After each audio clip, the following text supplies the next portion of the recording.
గారికి, నా మిత్రుడు శివప్రసాద్ రెడ్డి, అదేవిధంగా శ్యామలా గారికి, ఇక్కడ విచ్చేసినటువంటి రెడ్డి సోదరిమణులందరికీ కూడా పేరు పేరున ధన్యవాదాలు తెలియజేసుకుంటున్నాను.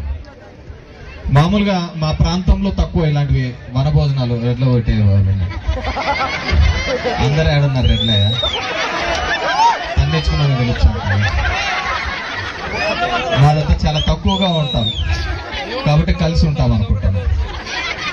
ఈడ ఎక్కువ మంది అయ్యారు కల్లా కొట్లాడుకునేది, పీక్కుండేది ఎక్కువ. ఏదైనప్పటికీ కూడా మేము ఉమ్మడి ఆంధ్రప్రదేశ్లో చూసేవాళ్ళం. ఎప్పుడైనా కానీ, అప్పుడు కానీ ఇప్పుడు కానీ చూడండి, 90 నుంచి 95 మంది రెడ్లే ఉంటారు ఎమ్మెల్యేలుగా. అది ఎవరున్నా కానీ, అటు కేసీఆర్ ఉన్నా, ఇటు రేవంత్ ఉన్నా, ఎవరున్నా కానీ, ఇటు వైఎస్ఆర్ ఉన్నా, ఎవరున్నా కానీ. ఎందుకంటే ఆ నాయకత్వ లక్షణాలు మనకు ఎక్కువగా ఉంటాయి. దాంతోపాటు ఒక చెడు కూడా ఉంది, మనకు ఈగో కూడా ఎక్కువ, శానా కొవ్వు ఎక్కువ మనకు. అవతలోడు ఒక మాట అంటే అసలు పడం కూడా పడతామా, ఎనికి గుంజేది తక్కువ కానీ అవతలోడు ఉండేది. ఏ ఊర్లో చూసినా మనం కొట్టుకునేది ఎక్కువ ఉంటుంది, అవతలోళ్ళు మనం చూసి సంబరాలు చేసుకునేది ఎక్కువ ఉంటుంది. ఈ నా కొడుకు కావాల్సిందే ఎట్లా ఉంటుంది. ఈరోజు దరిద్రం కూడా అట్లే ఏడ్చింది మనం, అవునా లేదా? 5 ఏళ్ళు ఉన్నప్పుడు చక్కగా ఉంటే ఇంకే నా కొడుకైనా అధికారంలోకి వచ్చేయకుండా మనం చక్కగా లేకనా కదా, అవునా కదా? మనం చక్కగా లేకనే ఇదంతా సమస్య. మొన్న మేము పులివెందులకు వచ్చినప్పుడు నాకు పక్కనే ఆనుకోనే జగన్ రెడ్డి దగ్గరికి జనాలందరూ గొప్పలు వస్తున్నారన్నమాట. ఆడ పోతున్న డిఎస్పీ వాడు వచ్చి అన్నాడు, లే మీరు ఈడ కాదురా ఉండాల్సింది, పోలింగ్ బూతుల కాడ చక్కగా పని చేసింటే మీకు ఈ కర్మ వచ్చేది కాదురా అని చెప్పేసి.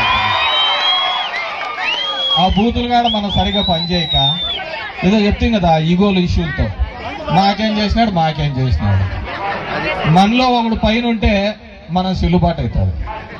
వాళ్ళు లేకపోతే మనకి ఏడుంటా జైలంబ పుట్టాగుట్టలు కట్టుకొని తిరుగుతా ఉండాలి, అవునా కదా? కదా నాకంటే మీకు ఆడపిల్లలకు చదువుకునే వాళ్ళకి హాస్టల్లో బాగా తెలిసి ఉంటాయి, అవునా లేదా? కాబట్టి మనం ఎక్కడున్నా కానీ ఆ రాజ్యాధికారం లేక మనం ఉంటేనే మనం 10 మందికి మేలు చేయడానికి అవుతుంది, 10 మంది యొక్క నమ్మకాన్ని మనం సంపాదించుకోవడానికి వీలవుతుంది. ఈరోజు ఈ రాష్ట్ర చరిత్రలో ఎంతో మంది ముఖ్యమంత్రులు వచ్చినారు, కానీ ఆ ముఖ్యమంత్రుల యొక్క కొడుకులు ఎవరే గాని మళ్ళీ ముఖ్యమంత్రి స్థానంలోకి రాలేదు. ఎవడైనా ఉన్నాడు అంటే అది ఒక్క జగన్మోహన్ రెడ్డి మాత్రమే.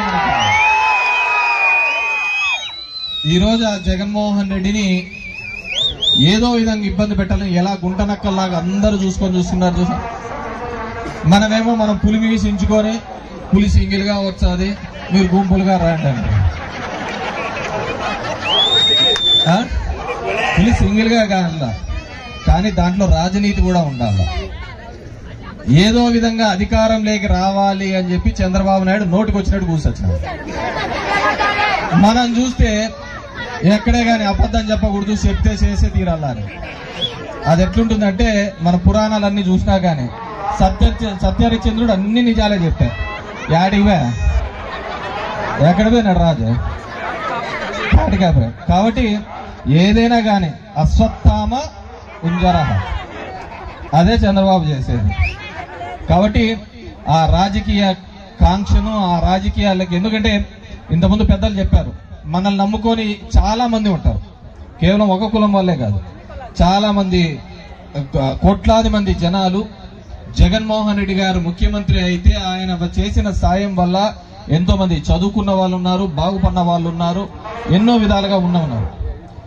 కానీ ఒక పత్రికా వాళ్ళు కొంతమంది కలిసి ఈరోజు మీరు చూస్తూ ఉంటారు, ఈనాడు కానీ ఆంధ్రజ్యోతి కానీ, వాళ్ళకి చంద్రబాబు రోజు ఫోన్ చేసి చెప్పాడు నా గురించి ఇట్లా రాయండి అని. వాళ్ళకి తెలుసు చంద్రబాబును ఆ సీట్లో కూర్చోబెట్టాలంటే మనం ఏమైనా రాయొచ్చు. కానీ మన వాళ్ళలో ఎవడైనా అట్లా చేస్తాడు చూడమని.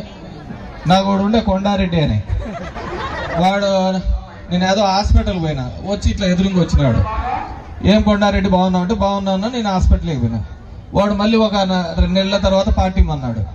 ఎందుకు అన్నవరా కొండారెడ్డి అని అనుకుంటే నువ్వు సరిగ్గా మాట్లాడలేదు అని చెప్పి. అరే నేను హాస్పిటల్ పేషెంట్ చూడడానికి పోయినా వచ్చిన అట్లా కాదంట అంటే అదే చెప్తా కదా కొవ్వు ఎక్కువ అని చెప్పేసి. కాబట్టి మనము గతంలో జరిగిన తప్పిదాలు ప్రతిసారి ఏ విధంగా అయితే రామోజీ రాధాకృష్ణ వీళ్ళందరూ కూడా చంద్రబాబు ఏం చెప్పాడు, రోజు చెప్పాడు, కానీ ఆయన అధికారంలోకి రావడం కోసం ఏ విధంగా కష్టపడినారు, పనిచేశారు. ఆ విధంగా మనం అందరం కూడా, ఎందుకంటే కేవలం ఈ దానివల్ల ఓన్లీ రెడ్లే బాగుపడతారని కాదు, అలా చూసినారంటే రెడ్లు చాలా నష్టపోయినారు, రెడ్లే పెద్దగా బాగుపడలేకపోయింది గవర్నమెంట్, అవునా కాదా? కానీ మన తలెత్తుకొని తిరిగే విధంగా చేసినాడు జగన్మోహన్ రెడ్డి గారు.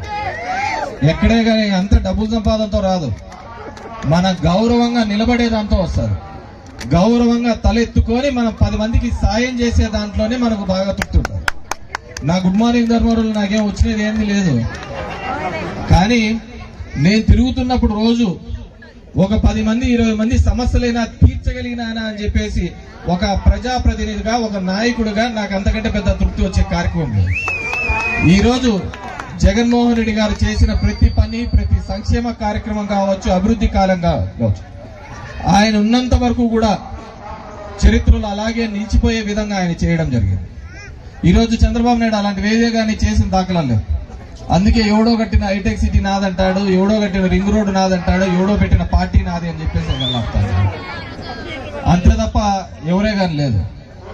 కాబట్టి మీ అందరినీ కూడా కోరుకునేది, ఈరోజు ఏ విధంగా ఇబ్బందులు పడుతున్నారో మీకు తెలుసు, నాకు తెలుసు.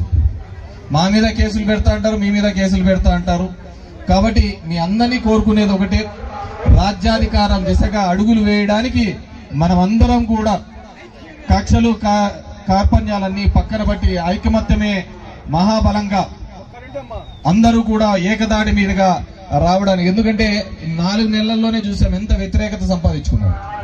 ఆ వ్యతిరేకత బయటికి రాకూడదనే ఉద్దేశంతోనే ఈ సోషల్ మీడియా కానీ ఎవరైతే అది వ్యక్తపరుస్తున్నారో వాళ్ళని అరెస్ట్ చేసే కార్యక్రమం చేస్తున్నారు. కానీ ఇదంతా కూడా ఏదో ఒక రోజు ఒక విస్ఫోటం లాగా పగిలినప్పుడు వీళ్ళందరూ కూడా కొట్టుకొని పోతారు. పేర్లు అనౌన్స్ చేసి ఇట్లా రెడ్ల పేర్లు అందరూ చదివి వీళ్ళందరూ కూడా 2 నెలల్లో సంపి పడేస్తామని సంపిన కాలాలు కూడా ఉన్నాయి మా దాంట్లో. అలాంటి చోట కూడా తిరగబట్టి మళ్ళీ ఎగిసి మళ్ళీ జెండా ఎగిరేసిన ప్రాంతం.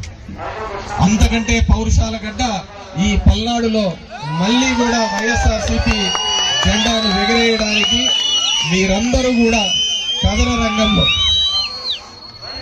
కథన రంగంలో ముందుకు రావాలని చెప్పేసి కోరుకుంటూ ఈ కార్యక్రమానికి విచ్చేసిన మీ అందరికీ కూడా పేరు పేరున ధన్యవాదాలు.